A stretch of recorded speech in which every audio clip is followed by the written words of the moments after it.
La hora de la verdad en la red de Radio Red RCN con Fernando Londoño Hoyos.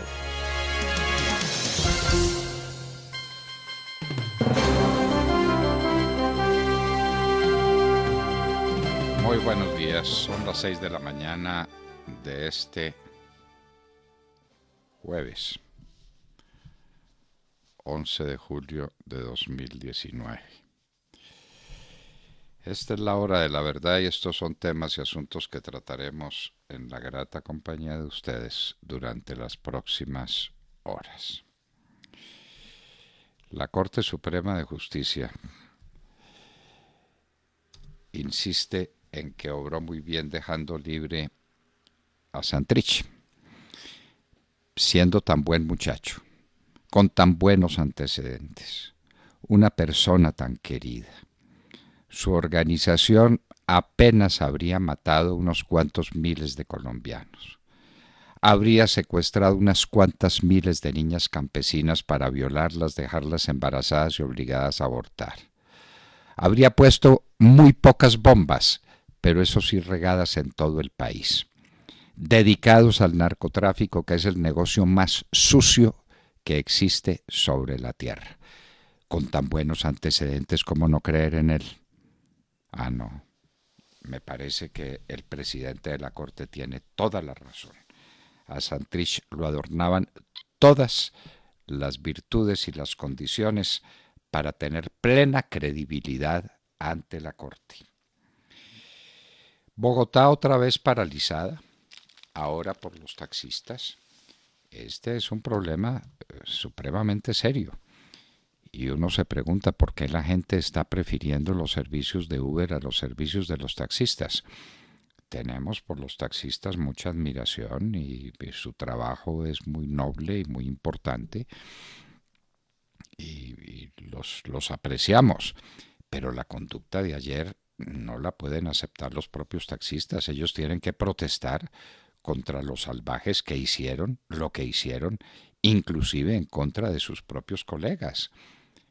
La violencia nunca conduce a nada, pero mucho menos este tipo de violencia ejercido de esta manera brutal contra gente tan inocente como son los transeúntes, como son los pasajeros de cualquier vehículo, como es la gente en general.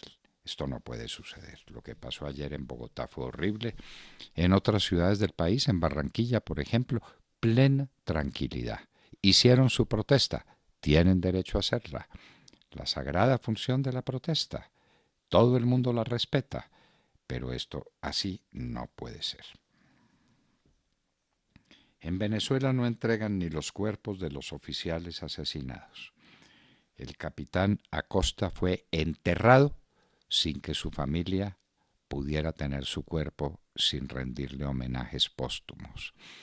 Esto es una violación de los derechos humanos. Pero el Papa Francisco mudo, la ONU muda. Aquí, cuando los derechos humanos los violan, ciertos grupos de extrema izquierda tienen patente de corso para hacerlo. Los 12 millones de afiliados a los fondos que pasarán a inversiones de mayor riesgo. ¿Les explicaron que más rentabilidad es mayor riesgo? ¿Cuáles son los peligros que están enfrentando aquellos a los que se les va a pagar más simplemente porque no dijeron dónde querían estar? ¿Quién permite suponer que quieren más alto riesgo para sus inversiones? Nuevo ataque a patrulla en el Caquetá. Hay 3 policías heridos. Ya eso ni es noticia. Es la cuota del día de la paz de Santos. Ayer presenciamos uno de los espectáculos más dolorosos y repulsivos que se puedan presenciar. Un hombrecito que trabaja al pie de la Cruz Roja se desvaneció, se estaba muriendo, pidieron auxilio para él y la Cruz Roja no salió a auxiliarlo, porque sus servicios son intramurales. Había que llamar una ambulancia que lo transportara media cuadra y que lo entrara a la Cruz Roja. Esto es inaudito. Estamos seguros de que si hubiera sido un guerrillero de las FARC, sale corriendo todo el personal médico a atenderlo. Inaudito. lo que ocurrió con este hombrecito no puede quedar impune. Una falta al deber de asistencia elemental, cometido por quienes tienen el mayor deber de asistencia en el mundo. La Cruz Roja, entidad tan benemérita, se dedicó en Colombia a cosas que son muy poco santas.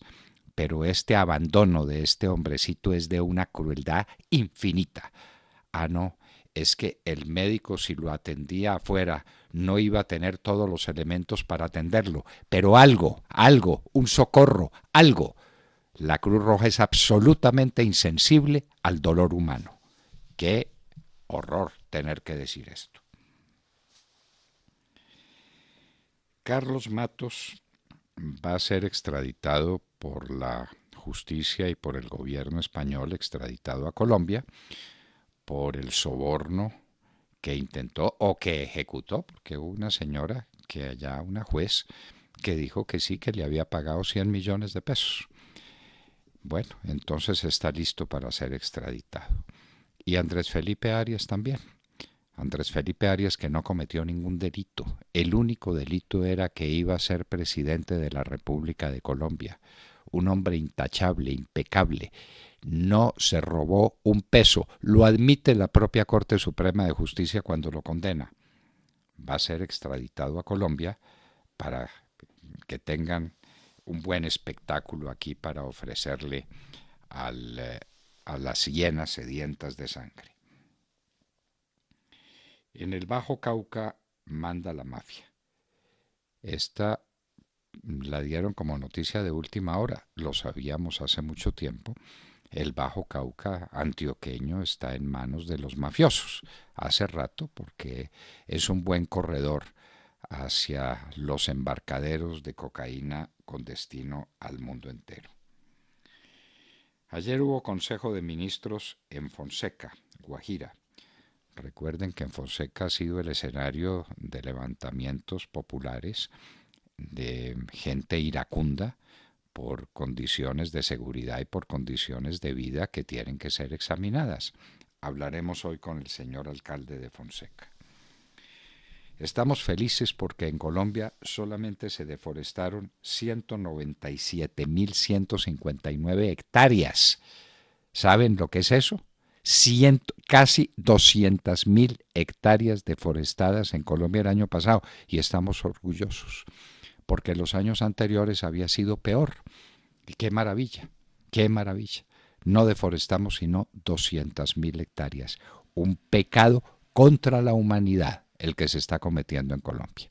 Y eso es por el narcotráfico, eso es por los sembradores de coca que no reciben el castigo con el glifosato porque la Corte Constitucional no deja, porque la Corte Constitucional se ha convertido con honrosas y pocas excepciones en un verdadero antro donde se protege a todos estos bandidos. 200.000 hectáreas de bosque perdido no les inquietan, señores magistrados. La gente que muere por la coca en las ciudades no les inquieta. Los niños, los jóvenes que quedan para siempre perdidos porque los incitan a la drogadicción no les inquietan. Ustedes no tienen sentimientos de justicia, pero es que no tienen sentimientos de nada. Hoy es la primera etapa de gran montaña en el Tour de Francia. Algo que nos ilusione. Vamos a estar pendientes de esa etapa. María Camila Osorio a octavos de final en dobles. Cabal y Farah en semifinales. Gran partido mañana. El deporte nos trae alegría. El deporte es un motivo de orgullo para los colombianos. Ayer precisamente quedó preparada la delegación que asistirá a los Juegos Panamericanos. Ojalá lleguen cargados con muchos triunfos, pero que compitan bien en todo caso. Los presidentes Uribe y Pastrana citados como testigos a la comisión de acusaciones para que digan lo que tengan que decir sobre Odebrecht. Pero aquí no pasará nunca nada. No se les olvide que la justicia en Colombia está en manos de los políticos y que el hombre más influyente en la justicia en Colombia es el exprocurador y excontralor Maya Villazón, un absoluto ignorante en temas jurídicos y en todo lo demás, pero manzanillo e intrigante como no hay otro.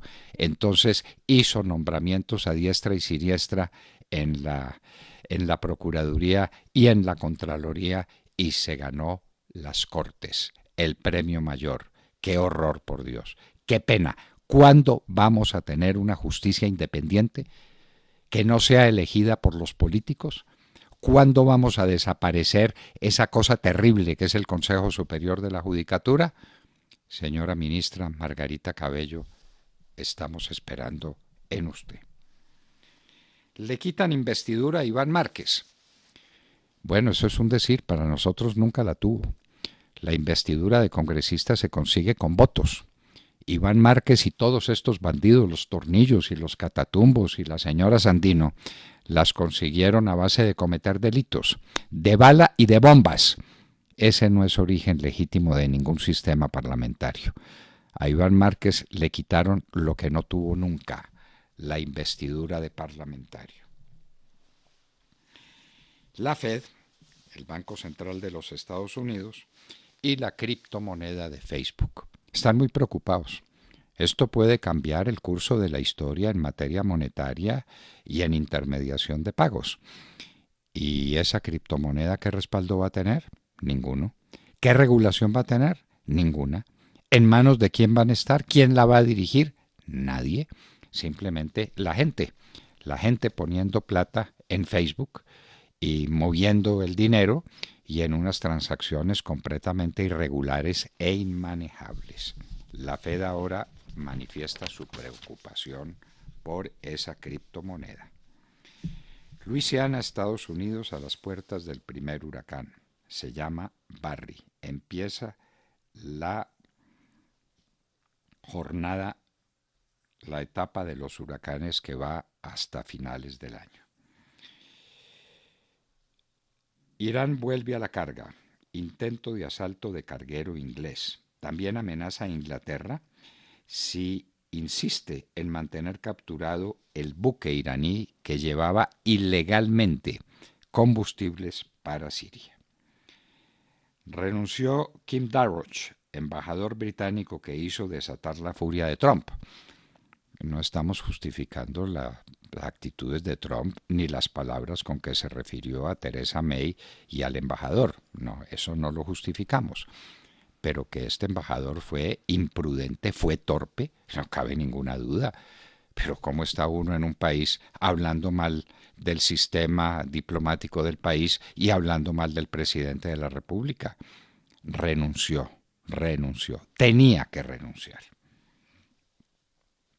Qatar recibirá de Boeing 6 aviones de guerra F-15QA de Qatar.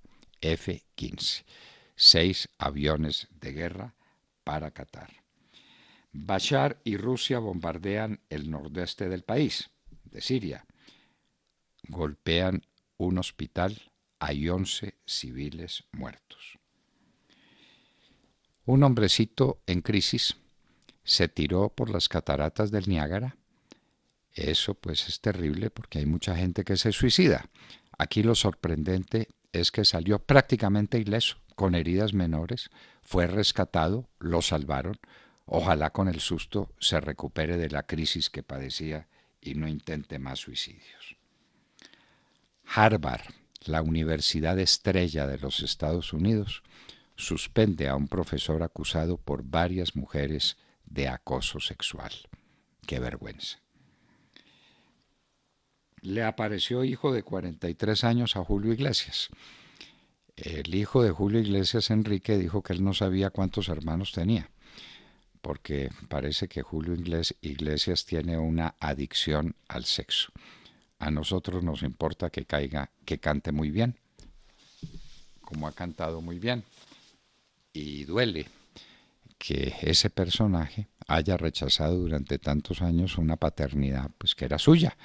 Al parecer estuvo una semana entera con una antigua, o no sé si era gimnasta o modelo o cantante, algo, en Portugal, y como resultado de esas ferias vino un hijo que ha debido aceptar. Esa era su obligación. Ahora la justicia española lo condena y declara que ese hombre, ya de 43 años, es hijo de Julio Iglesias para todos los efectos. Es decir, esa sentencia lo hizo rico, muy rico. Julio Iglesias tiene 8 hijos reconocidos, pues hijos de sus 2 matrimonios, pero dividido eso por 8 o por 10 o por 15, da una fortuna enorme para este nuevo hijo de Julio Iglesias. Y en Hoy en la Historia recordaremos uno de los escritores más apasionantes de la Francia del siglo XIX, Léon Bloy, un católico furioso, furibundo. Nadie escribió tanto y tan duro contra los ricos como Léon Bloy, un católico a su estilo y un escritor sorprendente, maravilloso, del que vale la pena hablar. De todo esto y de mucho más hablaremos con ustedes en las próximas horas en La Hora de la Verdad.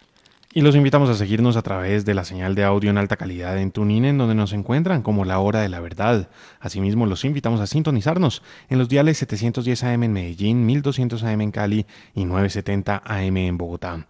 Y recuerden que estamos presentes en nuestra cuenta de Twitter, @Hora de la Verdad. A través de esta cuenta pueden seguir el minuto a minuto de nuestras emisiones. Los invitamos también a seguir nuestra transmisión a través de Facebook Live con nuestra señal en vivo y todo el contenido de nuestras emisiones que está disponible en nuestro canal en YouTube.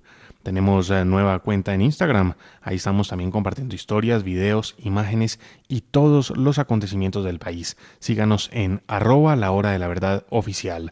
No olviden visitar nuestra página de internet www.lahoradelaverdad.com.co, en donde pueden sintonizarnos y compartir sus opiniones a través del chat.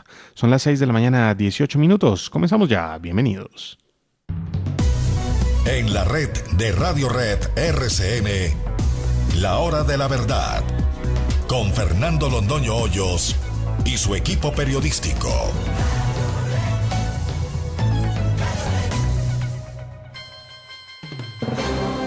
Desde los Estados Unidos, saluda la mañana. Gracias a todos. Bueno, es monumental la controversia que se ha desatado aquí en los Estados Unidos. En el ojo del huracán está Alex Acosta, el secretario de Trabajo, el que demócratas y activistas a favor de los derechos de la mujer y muchos más están clamando que renuncie, que se vaya y que si sigue insistiendo en quedarse en su cargo, que el presidente Donald Trump lo vote inmediatamente. Y no es por nada que habría hecho estando de secretario de Trabajo, sino porque fiscales de Nueva York detuvieron a un billonario en billones estadounidenses, Jeffrey Epstein, que tiene una fortuna de miles de millones de dólares, por abuso y hasta violación de decenas y decenas de niñas. Son casos estremecedores.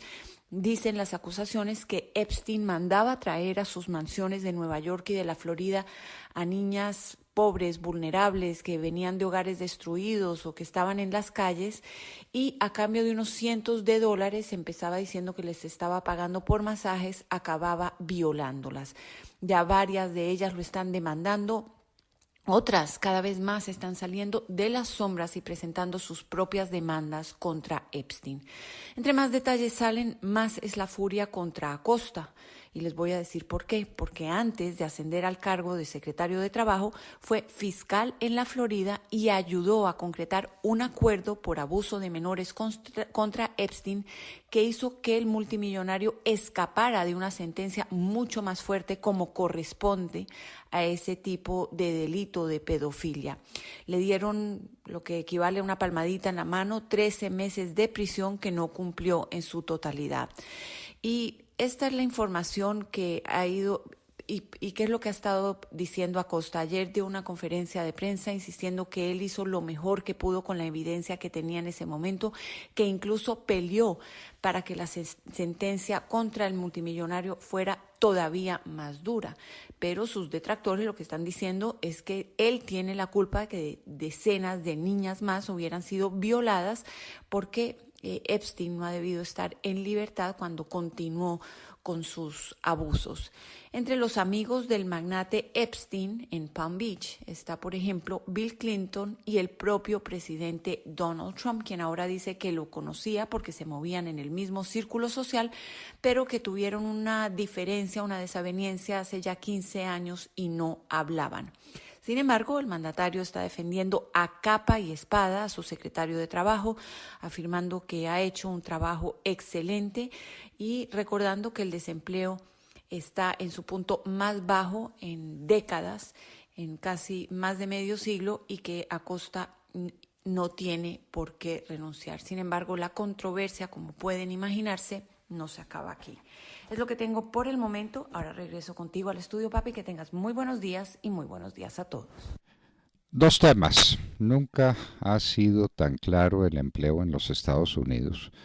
Nunca ha sido tan feliz ese país en la medida en que los países pueden ser felices con pleno empleo desde hace ya un rato.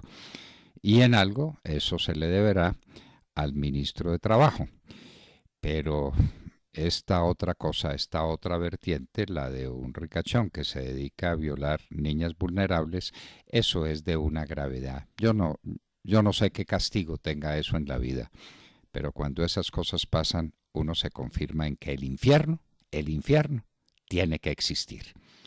Y en un minuto estaremos con el senador por el Centro Democrático, originario del Valle del Cauca, John Harold Suárez. En un minuto, ¿qué está pasando en el Valle del Cauca en materia de seguridad y narcotráfico? En un minuto.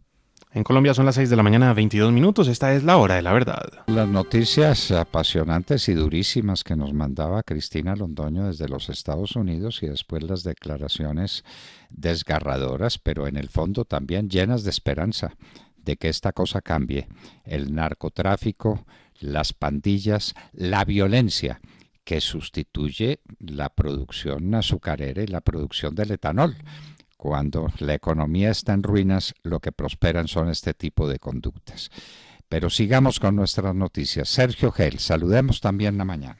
Doctor Londoño, muy buenos días para usted, para todos nuestros oyentes. Pues saludamos la mañana poniendo el ojo en las ciudades del país. Es muy triste el balance de las protestas de los taxistas de ayer en las principales capitales de Colombia. En Bogotá particularmente, aunque la marcha no fue tan nutrida como los organizadores esperaban, sí fue lo suficientemente fuerte como para colapsar el tráfico en varios puntos de la ciudad, en donde además se vivieron desmanes por cuenta de algunos miembros del gremio de los taxistas que la emprendieron contra compañeros que prestaban el servicio público, obligaban a los pasajeros a descender de otros taxis y a sus conductores, a quienes les pinchaban las llantas de los carros. 8 personas fueron capturadas en medio de estas protestas. Un balance de la Secretaría de Movilidad indica que se impusieron 90 comparendos de tránsito y cerca de 100 licencias fueron canceladas. Ojo, 17 vehículos, 17 fueron vandalizados en Bogotá durante las protestas. Toda esta situación nos debe llevar a reflexionar sobre cuál es el camino a tomar, pues el país requiere la regularización de las plataformas de transporte, plataformas contra las cuales protestaba el gremio de taxistas ayer. Estas plataformas se han convertido, hay que recordarlo, en una fuente de ingresos para miles de personas y también se han convertido en la solución de movilidad, de transporte, de seguridad para miles de usuarios. Y estas plataformas, pues al igual que lo ha hecho Rappi, pues presentan soluciones innovadoras que generan oportunidades para unos y para otros. Las aplicaciones móviles están impactando profundamente en la sociedad, están generando cambios y están permitiendo que la ciudadanía se beneficie del uso de la tecnología. En el caso de las plataformas tanto de transporte, pues tanto usuarios como pasajeros se ven beneficiados. Pero ya lo hemos advertido esta semana a propósito del caso de Rappi que también hemos comentado, o del caso de las patinetas eléctricas. En Colombia lo que funciona hay que acabarlo. ¿Y cómo lo acaban? A punta pues de argucias jurídicas, a punta de regulaciones.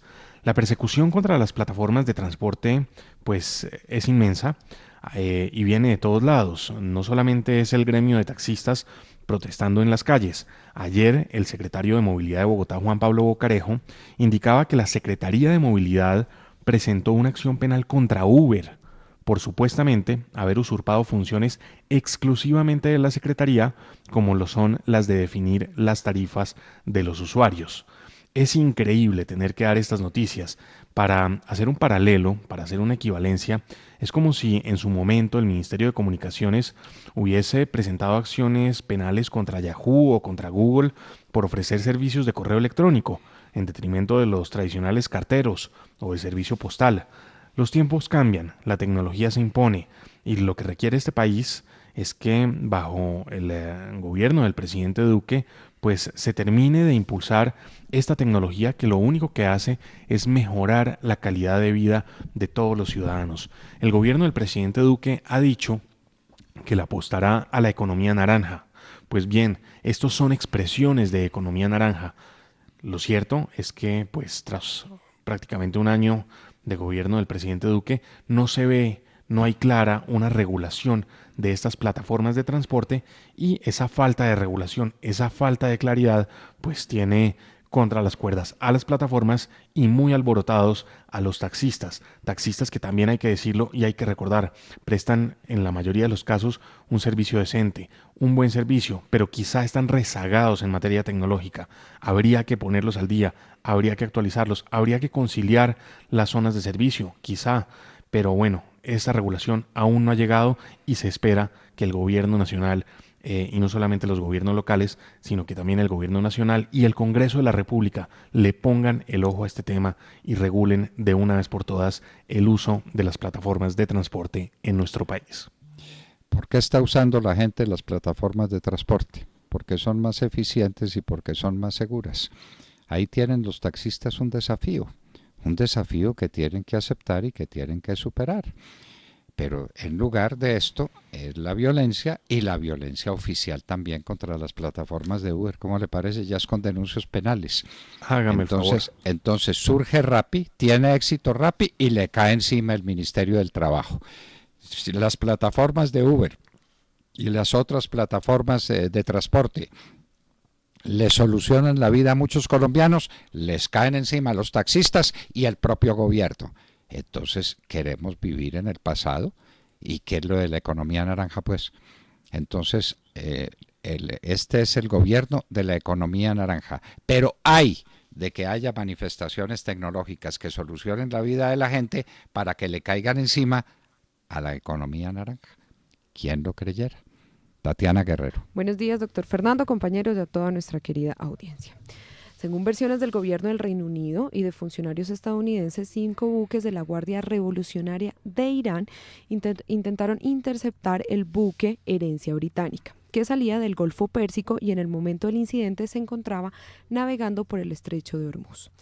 Las versiones también dicen que los botes iraníes que se aproximaron al buque Herencia Británica le ordenaban que desviara su rumbo hacia aguas de Teherán. Los botes iraníes retrocedieron cuando una fragata de la Marina Real Británica que escoltaba a distancia al carguero apuntó a los botes y les ordenó que se retiraran. Durante este incidente no se produjeron disparos por ninguna de las dos partes. Según un medio de comunicación internacional, todo esto fue grabado por una aeronave de los Estados Unidos que sobrevolaba en ese momento la zona y esto hizo que se confirmara esta versión. Por su parte, la Guardia Revolucionaria Islámica de Irán negó toda esta situación y dijo que en las últimas 24 horas no se ha producido ningún encuentro con barcos extranjeros y mucho menos con buques ingleses. Este nuevo incidente se suma a todos los que han ocurrido en todos estos días y aumenta la tensión que existe con Irán. Recordemos que en junio ese país derribó un dron de los Estados Unidos que se encontraba en una misión de reconocimiento. También el ataque a 2 barcos petroleros que salían del Estrecho de Hormuz y también está el sobrepaso en los límites de uranio por parte de Irán, rompiendo con lo pactado en 2015. Adicionalmente a este hecho, el gobierno de Irán le pide a Londres la liberación de un buque tanquero de su país detenido la semana pasada en el Estrecho de Gibraltar, acusado de violar sanciones internacionales cuando transportaba crudo, dicen que ilegal, hacia Siria, advirtiendo que si no se hace eso, el Reino Unido enfrentará serias consecuencias. Bueno, no son fáciles las relaciones con Irán. ahora le toca al Reino Unido porque le querían asaltar o secuestrar un buque. Intervino oportunamente una fragata de la Real Armada Británica y las cosas no pasaron a mayores, pero sigue pendiente el tema del buque que llevaba ilegalmente gasolina hacia Siria, que fue detenido en el estrecho de Gibraltar y que Irán exige que lo devuelvan inmediatamente. De manera que las tensiones con Irán permanecen y ese es un problemita que tiene la humanidad que resolver, el problema de Irán, porque probablemente no es Irán, sino que está bien auspiciada y defendida y empujada por Rusia. Vamos a ver qué sucede. De Mar Córdoba. Doctor Fernando, compañeros de la mesa, oyentes de la Hora de la Verdad, muy buenos días. En medio de este novelón mal escrito por parte de la justicia en Colombia en favor de alias Jesús Santrich, tenemos que recordar que hoy está libre no solamente gracias a su capacidad delictiva para escapar de la justicia, como lo hizo durante tantos años cuando estuvo encaletado en el monte colombiano, sino también gracias hoy a las altas cortes en Colombia, que resolvieron dejarlo libre para que compareciera en el proceso en su contra cuando su voluntad lo tuviera a bien. Recordemos que entre otros responsables de la libertad de Santrich están la Corte Constitucional, que dijo el año pasado que los competentes para investigar a Santrich eran los magistrados de la Justicia Especial para la Paz, la JEP. Luego tenemos a la JEP, que le aplicó garantía de no extradición por encima de la contundencia de las pruebas que indicaban que Santrich planeó el envío de coca a los Estados Unidos entre junio del 2017 y abril del 2018. Claro, todo esto posterior a la firma del acuerdo final, lo que debió implicar que Santrich saliera automáticamente de la Justicia Especial. Luego apareció el Consejo de Estado, que en una providencia absurda cambió la línea jurisprudencial sobre cuándo recibe la investidura de congresista un colombiano y determinó que ya no se puede hablar de un acto administrativo complejo para calificar que Santrich tenía fuero, pues no era necesario ni tampoco importante ni un requisito sine qua non que él se hubiera posesionado para tener esa calidad de representante a la Cámara. Y dijo pues que todo obedecía a que a él se le aplicaba un caso de fuerza mayor y por ese motivo se le perdonaba en no haberse posesionado y asimismo obtener la calidad de congresista. Y así llegó Santrich a la Corte Suprema de Justicia, donde determinaron que debía estar en libertad porque él no suponía un peligro para la sociedad. Ayer, en medio de la indignación nacional, el presidente de la Corte Suprema de Justicia, el señor Álvaro García, explicó lo inexplicable. Y es que en ese tribunal dejaron libre a Santrich porque creyeron en su palabra, en la de Santrich. ¿Cómo la ven? La Corte le creyó a un extraditable que dijo 1000 veces que no se dejaría extraditar. Además, el señor García dice que de esa decisión que tomaron, permitió que Santrich tuviera su libertad para defenderse, pero además que lo hacían pensando también en el proceso de paz por el que tanto han trabajado. Escúchenlo ustedes mismos. Nosotros somos personas que tomamos decisiones humanas que están sujetas a equivocaciones, están sujetas a la valoración social, a cualquier acuerdo o desacuerdo, es cierto, pero se toman de la mejor manera tratando de hacer un bien al país, tratando de salvar en cierto sentido lo que hemos venido trabajando tanto, que es la paz. Y creía la sala de instrucción que no había ninguna razón para que este señor no se presentara en el día de ayer a rendir su indagatoria. Es una equivocación que en este momento el país puede sentirse mal. Yo entiendo que todos nos sentimos burlados, pero el que más mal hizo y el que más mal se está haciendo personalmente es el mismo, a su mismo grupo y al propio proceso de paz. No hay palabras para calificar estas declaraciones que dan tanta pena como el mismo hecho de que hoy Santrich esté cantando quizás en Venezuela ante un sistema de justicia que es culpable y cómplice de la impunidad de la que goza este sujeto. ¿Cómo les parece pues estas declaraciones del presidente de la Corte Suprema de Justicia? Creemos que son peores las declaraciones que el hecho mismo de que la Corte haya dejado en libertad semejante bandido. Confiaba en su palabra, la palabra de un asesino, secuestrador, violador, terrorista. Esa es la palabra que convence a la Corte Suprema de Justicia. Inaudito. Pero todo sea por la paz. ¿Y qué pasó? Lo que tenía que pasar, lo que es apenas obvio, que Santrich se largó, como se largó Márquez, como se largó Romaña, como se están largando todos los de las FARC, porque tenemos noticias del renacimiento de las FARC a partir pues de todas las ventajas que se le han dado, mientras el brazo político, y ponga ese político entre comillas, sigue en el Congreso de la República dictando las leyes que tenemos que cumplir todos los colombianos. Semejante partida de bandidos que tienen distribuido el oficio, unos en el monte, sembrando coca, recolectando coca, traficando con cocaína, y una partida de supuestos políticos en el Congreso de la República, elegidos por nadie, elegidos por nadie. Hasta este momento el sistema electoral se basaba en el voto, el que tiene votos es el que llega al Parlamento. Ahora se impuso, hágame el favor, la doctrina de que el que echa bala, de que el que mata, de que el que roba, de que el que secuestra, ese es el que llega al Parlamento. Claro, es que el Parlamento es la representación del soberano, del pueblo. ¿Y a quién representan los 10 congresistas de las FARC? Pues al crimen, son los representantes del crimen. De manera pues que el presidente de la Corte Suprema de Justicia lo hubiera hecho mejor quedándose callado. Eso nos parece también a nosotros como le parece a Adhemar Corto. Y vamos a hablar de deportes, que siempre es grato, que siempre es constructivo, que siempre es una nota amable. Tata Castro. Muy buenos días a todos. Hoy llega la alta montaña al Tour de Francia. La sexta etapa será la primera gran exigencia para los escaladores y favoritos al título. Tendrá un recorrido de 160.5 kilómetros entre Milusa y la Planche de Belleville, con un total de 7 puertos de montaña, 2 de tercera categoría, 2 de segunda y 3 de primera, incluido la meta, porque hoy el Tour tendrá su primer final en alto de los 5 que tiene en total. Será un trayecto de 7 kilómetros, este último puerto de montaña de primera categoría donde está la meta. Tiene un ascenso de 7 kilómetros al 8.7% de inclinación, en el que los corredores pasarán de 532 a 1.140 metros sobre el nivel del mar, y tendrá además en el inicio inclinación del 13% y en los últimos metros, los más exigentes, tendrá rampas hasta el 24%. Ayer los colombianos pasaron el examen de media montaña, etapa que fue ganada por Peter Sagan y en la que el francés Julian Alaphilippe continúa como líder y el colombiano Egan Bernal el mejor en la clasificación general a 40 segundos en la sexta posición.